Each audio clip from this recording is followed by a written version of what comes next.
Les Knicks pensaient s'être qualifiés, mais Tyrese Maxey a surgi. Bonjour, bienvenue sur le Seigneur des Arceaux. On va parler bien sûr de ce New York Sixers. Le Game 5 a donné lieu à un affrontement dans une atmosphère vraiment particulière au départ, puisque Joel Embiid était attendu. Il a été copieusement hué par le Madison Square Garden. Et au final, c'est les Sixers qui l'ont emporté avec un scénario assez fou. Comme lors du match précédent, Jalen Brunson a été extraordinaire en scorant 40 points. Et il réalise vraiment une série incroyable. Mais en face, on avait plusieurs joueurs qui ont tour à tour tiré leur épingle du jeu. À commencer par Tyrese Maxey. Le tir qu'il met à 10 secondes de la fin à peine, en remontant le ballon avec un écran d'Embiid à mi-terrain. Il le tire du logo sans hésitation. Josh Hart n'a pas le temps de réagir et c'est ficelle. Un tir qui décide d'une saison, c'est quand même vraiment sacrément courageux de l'avoir pris. Mais j'ai vu une vidéo où il s'est entraîné à prendre ce genre de tir. Donc voilà, il a confiance en lui, il l'a dit à la fin du match. Et il a vraiment pris sur ses épaules ces Sixers assez mal en point en termes de santé. Bien sûr, on peut penser à Embiid qui réalise quand même un triple-double, me semble-t-il, et qui est évidemment diminué, mais qui continue de peser sur la série. Je pense également, et j'envoie un salut à Nicolas Batum, dont la défense sur Jalen Brunson est un chef-d'œuvre. Il a marqué 8 points de l'autre côté du terrain. Il a mis un contre dans le match, mais à quel moment? Au moment où Brunson, après le panier de Maxey, a remonté le terrain et a tenté de le déborder pour shooter le long de la baseline. Mais Nico l'a attendu et ne s'est pas pris le panier sur le museau comme il a pu le subir certaines fois. Il a bloqué comme quand il avait arrêté Clement Prepelic en demi-finale des JO. Ça a permis aux Sixers de s'offrir 5 minutes supplémentaires au MSG et puis de battre au final des Knicks qui peuvent avoir des regrets. Pourquoi ? Parce que dans l'ensemble, ils ont plutôt bien maîtrisé la rencontre. Ils ont été en tête jusqu'à 6 points à 40-50 secondes de la fin. Je me souviens d'un temps mort qui a été pris et on les voyait vraiment détendus, comme s'ils avaient relâché déjà leur effort. Et je savais que les chances étaient très minces pour les Sixers, mais je m'étais dit que ça risquait peut-être de leur coûter cher.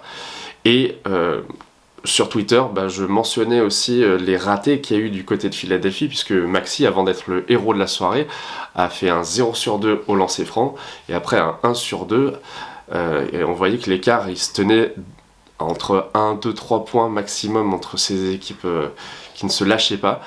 Au final, c'est la petite faillite du côté de Brunson qui s'est un peu entêté à mon sens à vouloir marquer tout seul. L'absence d'action collective sur la fin a pesé à mon avis un petit peu lourd.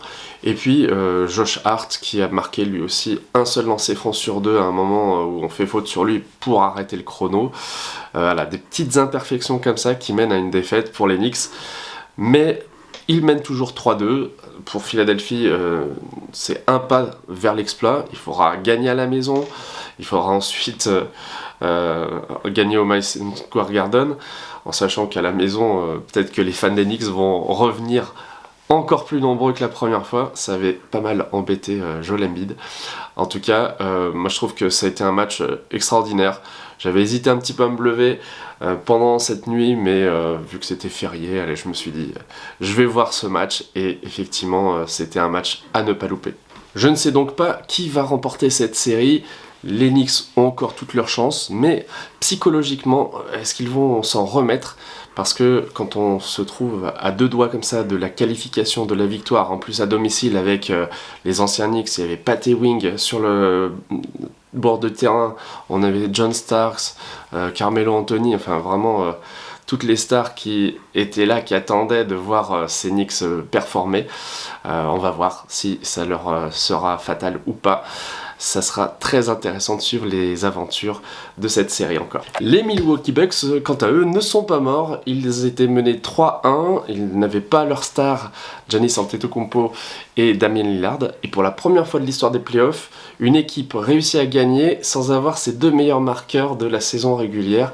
Ça a été fait, et plutôt dans les grandes largeurs, puisque Bobby Portis s'est sublimé avec plus de 25 points. On a eu aussi Chris Middleton qui revient à un niveau excellent au meilleur moment pour les Bucks.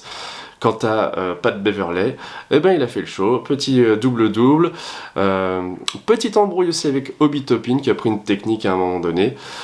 Les Pacers ont été moins brillants sur le parquet de Milwaukee, mais ils sont encore, à mon avis, les favoris de cette série. Il faudra quand même, à mon avis, conclure à la maison, dans une ambiance qui s'annonce extrêmement chaude, puisque pour l'instant, c'est un 2-2 à domicile.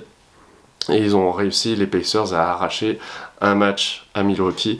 Haliburton est encore un petit peu décevant, pas sur le devant de la scène en termes de scoring. En revanche, la marque est plutôt bien équilibrée. Le banc score beaucoup de points. C'est, je rappelle, le meilleur banc en termes de points fournis en NBA. Ça n'a pas suffi cette fois-ci. Cette défaite 115-92 est un coup d'arrêt puisqu'ils avaient gagné les 3 derniers matchs. Mais personnellement, je crois encore en eux. Je souligne que Miles Turner au match précédent a réalisé un magnifique 7/9 à 3 points et un dunk monumental sur le pauvre Brook Lopez. Mais Milwaukee n'a pas encore abandonné, donc ça sera à suivre de nouveau. Une série qui ne veut pas se terminer aussi vite que prévu. Et pour terminer, la série entre Cleveland et Orlando, elle aussi, est à 3-2. Les Cavs ont réussi, après 2 défaites cuisantes chez le Magic, à l'emporter à domicile 103-102. C'était ultra serré grâce notamment à Evan Mobley qui était vraiment décisif à la fin en attaque comme en défense. Il réalise un contre sur Franz Wagner qui a passé quand même une mauvaise soirée avec un pourcentage de shoot très bas, en dessous des 30%. Donc le Magic devra à domicile essayer de sauver sa saison. Ils sont vraiment passés pas très loin parce que même si dans l'ensemble Cleveland a mené tout le match, régulièrement, en fin de deuxième quart-temps, le Magic est remonté alors qu'il y avait 8 points d'écart. Pareil dans le troisième quart-temps. Et dans le quatrième quart, plusieurs fois, c'est le Magic qui était en tête, emmené par un Banchero, moi que je trouve de plus en plus admirable. Cette saison, il a fait déjà un énorme pas, Rookie de l'année l'an dernier, All-Star cette année, dans une équipe finalement relativement peu médiatisée et qui, pour ses premiers playoffs, réalise des performances impressionnantes. Il est pour moi déjà assez inarrêtable par la plupart des défenseurs de la ligue. Ça a été encore une démonstration hier soir. Il finit à 39,8 rebonds, 5 passes. Son taux de réussite est vraiment fort, 58% à 2 points, 57% à 3 points. C'est juste dommage que certains joueurs, je trouve, sont pas du tout au niveau, notamment le deuxième arrière, Gary Harris, qui a perdu, je pense, beaucoup de ce qui faisait sa qualité à Denver. Là, il est assez fantomatique sur cette série. Jalen Suggs a été un peu moins bon qu'au match précédent. Bref, le Magic a encore des raisons d'espérer parce que c'est un petit peu, je trouve, cette série comme Los Angeles Clippers contre Dallas Mavericks. Des hauts, des bas, des blowouts ou des matchs un peu serrés qui sont tantôt remportés par l'une ou l'autre équipe. C'est intéressant, c'est pas forcément la série qui a le plus de hype. J'avais vu le premier match au Grand Rex, je vous avais fait d'ailleurs un petit reel pour vous raconter un petit peu cette aventure géniale. Et je trouve que cette série a gagné de l'intérêt au fur et à mesure des matchs. Et vous, est-ce que vous étiez devant votre écran cette nuit ou en replay? Ça m'intéresse de savoir quelle performance vous a le plus marqué. Désormais, nous sommes plus de 400 sur le Seigneur des Arceaux. Je vous remercie de plus en plus de vous abonner, de liker et de partager les vidéos. Salut!